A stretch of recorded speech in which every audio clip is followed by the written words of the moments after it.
जय हिंद बच्चों। आज हम लोग प्रोनाउन के बारे में कुछ सीखने जा रहे हैं। हम लोग इसकी चर्चा संक्षेप में करेंगे, ज़्यादा विस्तार से इसकी चर्चा नहीं करेंगे।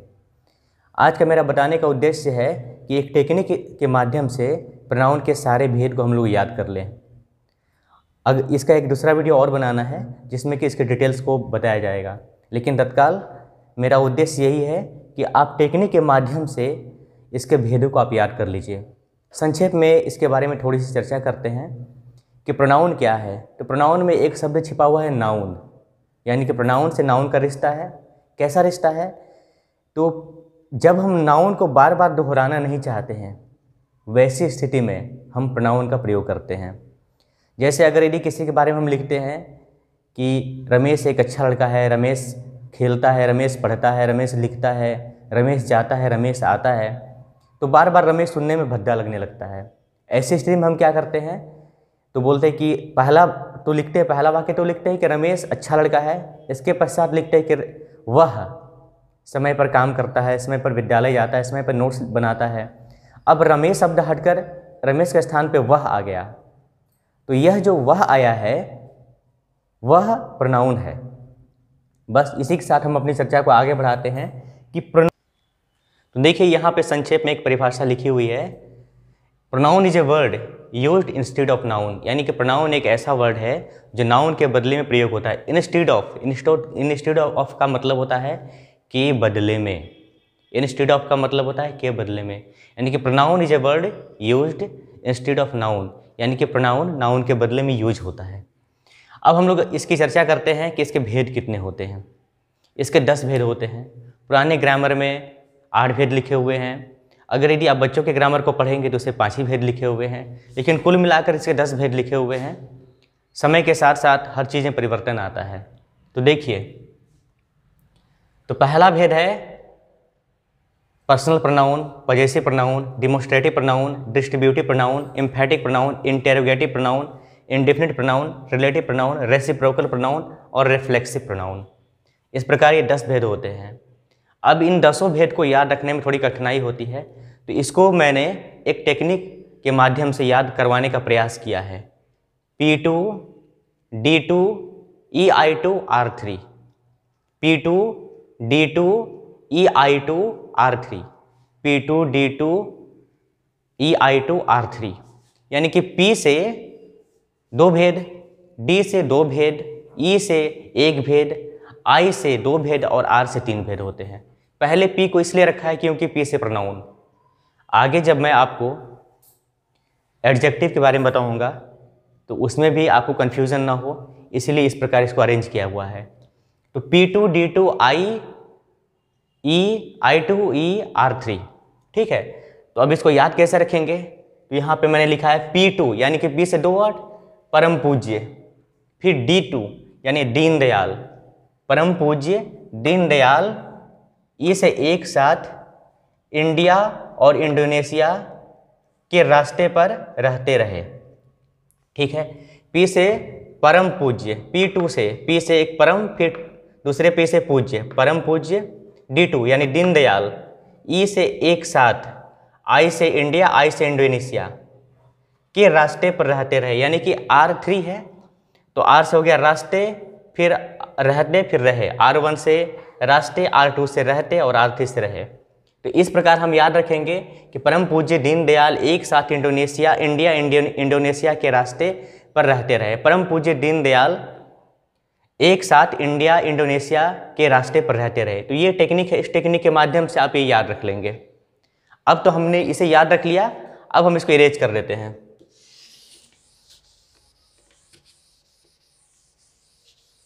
ठीक है। अब पर्सनल प्रोनाउन, तो इसके पहले मीनिंग को भी हम लोग समझ लें। तो पर्सनल का मतलब हुआ व्यक्तिवाचक प्रोनाउन, व्यक्तिवाचक सर्वनाम। पजेसिव प्रोनाउन यानी अधिकारवाचक सर्वनाम। डिमोस्ट्रेटिव प्रोनाउन यानी संकेतवाचक सर्वनाम।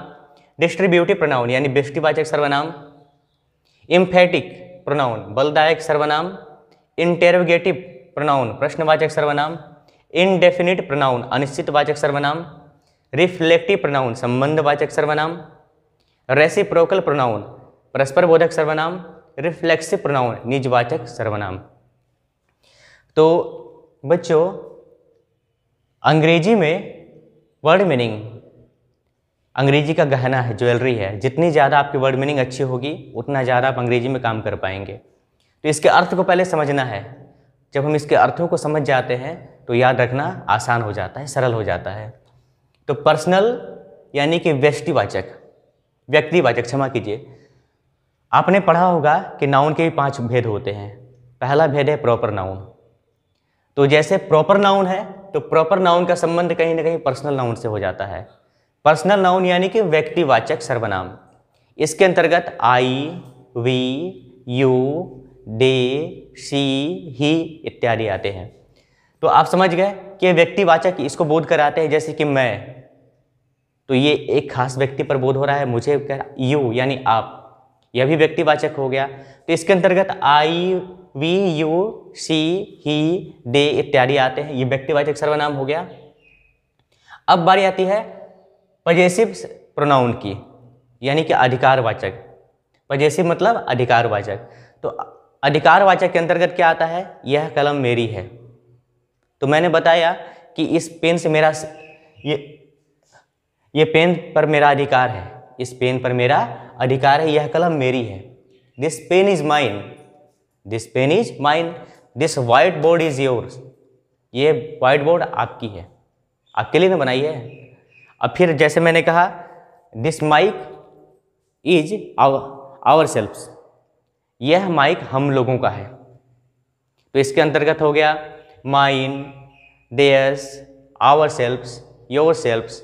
अगर यदि एक के बारे में कहा जाए तो योर सेल्फ, और अनेक के बारे में कहा जाए तो योर सेल्फ्स, या फिर सिर्फ तुम्हारे लिए कहा जाए तो योर सेल्फ, और अगर तुम लोगों के लिए कहा जाए तो योर सेल्फ्स। यानी कि सिंगुलर में योर सेल्फ या योर सेल्फ होगा और प्लूरल के लिए योर सेल्फ्स होगा। यहाँ पे थोड़ा सा अपना सेंस यूज करना है। आगे देखिए डिमोन्स्ट्रेटिव प्रोनाउन। तो डिमोन्स्ट्रेशन का मतलब होता है दिखाना। जैसे मान लीजिए कि आप मार्केट से एक फ्रिज खरीद कर लाते हैं। ये तो गांव है, गांव में तो खैर ये संभव नहीं है, लेकिन अगर यदि बाज़ार की बात करें या शहर की बात करें तो वहाँ पे एक लड़का भी आता है, एक स्टाफ भी उनका आता है जो बताता है कि ये फ्रिज है, इसको कैसे यूज करना है, इसके अंदर क्या विशेषता है, क्या बुराई है, कैसे यूज करें, सब चीज़। बुराई तो नहीं बताता है, हर एक चीज़ के बारे में आपको आकर दिखा जाता है। वॉशिंग मशीन लेंगे तो उसके साथ एक अच्छा एक टेक्नीशियन उनका आएगा जो यूज करके चला के सब चीज़ करके आपको दिखा देगा। फिर आप उसको यूज कीजिए। तो इसको कहते हैं डिमोन्स्ट्रेशन देना। वो आकर आपको डिमोन्स्ट्रेशन देकर चला जाता है, यानी कि आपको दिखा देता है, आपको बता दी कि आपको ऐसे करना, डिमोन्स्ट्रेशन देना। जैसे कोई मशीन आपके लिए अगर यदि पापा या मम्मी या फिर स्कूल में खरीद कर लाया जाता है, आपको दिखा दिया जाता है, देखिए this machine is for you and you have to use it like this way. आपको इस प्रकार इस मशीन को यूज करना है। तो इसे कहेंगे डिमोन्स्ट्रेशन करना, आपको दिखाना। तो यहाँ पे देखिए डिमोन्स्ट्रेटिव प्रोनाउन यानी कि संकेतवाचक सर्वनाम। तो इसके अंतर्गत मात्र 4 आते हैं, this, that, this, those. This is my pen, सीधी सी बात है, दिस इज ए पेन, यह बताया है कि इसको बताया संकेत करके बाद दिस इज माई पेन या दिस इज ए पेन। या फिर दूर किसी को दिखाने के लिए है, जैसे डेट इज ए हाउस, वह एक घर है, और इसी का प्लूरल बना दीजिए, दीज आर पेन्स, ये सभी कलमे हैं, दोज आर हाउसेस, वे सभी घर हैं। तो इसके अंतर्गत मात्र 4 आते हैं, दिस, डैट, दिस, दोस, ये संकेत हो गया। अब बारी आती है डिस्ट्रीब्यूटिव की। डिस्ट्रीब्यूटिव प्रोनाउन, इसको हिंदी में कहते हैं व्यष्टिवाचक सर्वनाम। व्यष्टिवाचक सर्वनाम। अब देखिए इसके अंतर्गत भी ज़्यादा नहीं, 3 आते हैं, each, either, neither. Each, either, neither. जैसे अगर यदि इसका एग्जाम्पल देते हैं ईच, आइदर, नाइदर, तो each of you is intelligent, each of you is intelligent. इसमें क्या होता है कि इसमें हमेशा सिंगुलर हेल्पिंग वर्ब का यूज होता है, यानी कि आप में से प्रत्येक इंटेलिजेंट है। फिर है either of the boys come here, either of the boys comes here, यानी कि लड़कों में से कोई एक आते हैं, ठीक है। Neither of the girls was dancing, यानी कि लड़कियों में से कोई नहीं नाच रही थी। तो नाइदर ऑफ द गर्ल्स, लड़कियों में से कोई नहीं वाज डांसिंग, नाच रही थी। तो यहाँ पे नाइदर ऑफ द गर्ल्स लिखा हुआ है। अब ऐसा नहीं गर्ल्स है तो आप यहाँ पर वर लिख देंगे, नहीं, बिल्कुल नहीं, वाज लिखेंगे। इसके बाद बारी आती है इम्फेटिक। इम्फेटिक का मतलब होता है जोरदार, बलदायक। तो जैसे अगर यदि कहें कि मैंने इस काम को किया, मैंने इस काम को खुद से किया है, I have done this work my self, मैंने इस काम को खुद किया है। आपने इसे खुद ही लिखा है, you have written this yourself, आपने इसे खुद ही लिखा है। तो जब हम बताते हैं, हम इसको बताते हैं कि मैंने किया है, आपने किया है, उसने स्वयं किया है, ये जब स्वयं आ जाता है तो किसी भी काम पर बल पड़ जाता है कि उन्होंने खुद ऐसा कहा था। तो he has done, he has said himself, या she has said herself, तो उसने ऐसा कहा था। तो यहाँ पे हो गया इम्फेटिक। इम्फेटिक मतलब हो गया बलदायक, यानी कि स्वयं का बोध हो, माई सेल्फ, आवर सेल्फ से, योर सेल्फ, देम सेल्फ से, हर सेल्फ, हिज सेल्फ, हो गया। अब बारी आती है इंटेरोगेटिव प्रोनाउन की, यानी प्रश्नवाचक सर्वनाम की। मैंने देखा है कि बच्चे इंटेरोगेटिव नहीं बोल के इंट्रोगेटिव बोलते हैं, लेकिन यहाँ पे ध्यान दीजिए इंटेरोगेटिव है, टी के बाद ई है। टी के बाद अगर ये नहीं रहता तो इंट्रोगेटिव हम पढ़ सकते थे, लेकिन टी के बाद ई है तो इसको पढ़ेंगे इंटेरोगेटिव प्रोनाउन। इंटेरोगेटिव प्रोनाउन यानी कि प्रश्नवाचक सर्वनाम, ठीक है। तो आप ये तो बहुत ही सिंपल है, आपको जानते हैं कि बचपन में पहला सेंटेंस हम लोग यही सकते हैं, what is your name, what is your father's name, where do you live, सीधी सी बात है। तो यहाँ देखिए इंटेरोगेटिव प्रोनाउन के अंतर्गत सिर्फ प्रश्न पूछे जाते हैं, who, how, when, where, which, whose, how, यही सब आते हैं। ये भी आसान ही है, कोई खास बात नहीं है। अब अगला है इनडेफिनिट प्रोनाउन। तो डेफिनिट का मतलब होता है निश्चित। अब लग गया इनडेफिनिट, यानी डेफिनिट में इन लग गया, इनडेफिनिट, इन जोड़ डेफिनिट, तो इन से हो गया अ, और हिंदी में अ का अर्थ होता है नहीं, यानी कि अनिश्चित वाचक सर्वनाम, यानी कि इसमें निश्चित नहीं है, अनिश्चित का बोध करा रहा है। कोई चीज़ है जिसके बारे में निश्चय नहीं है, जैसे नथिंग इज इम्पोर्टेंट, यानी कोई भी चीज़ महत्वपूर्ण नहीं है।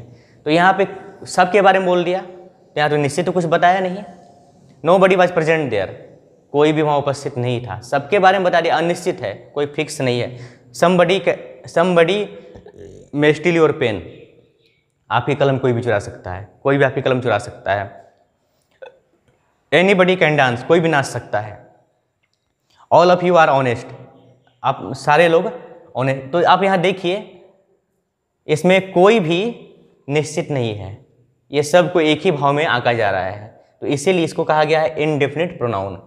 आगे चलते हैं रिलेटिव प्रोनाउन। तो रिलेटिव का मतलब ये होता है संबंध, आपको पता ही है, संबंधवाचक सर्वनाम। तो इसमें संबंधवाचक सर्वनाम का प्रयोग हम लोग इसलिए करते हैं, इसका उपयोग इसलिए कहते हैं जब हम नाउन और प्रोनाउन के रिपीटेशन से बचना चाहते हैं, उनको बार बार रिपीट नहीं करना चाहते हैं, तो इस स्थिति में हम लोग रिलेटिव प्रोनाउन का यूज करते हैं।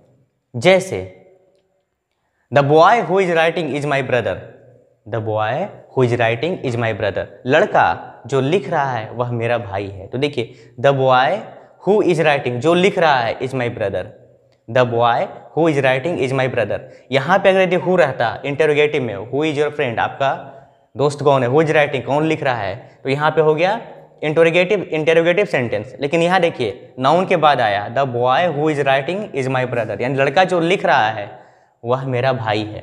यहाँ इंटरोगेटिव प्रोनाउन में क्वेश्चन मार्क आता है, प्रश्नवाचक चिन्ह, नोट ऑफ इंटेरोगेशन आता है, और यहाँ पे फुल स्टॉप आता है, ठीक है। ये दो पहचान है। तो the boy who is writing is my brother, यानी लड़का जो लिख रहा है वह मेरा भाई है। तो यहाँ पे हु रिलेटिव प्रोनाउन आता है। दिस इज द बुक, यही वह किताब है।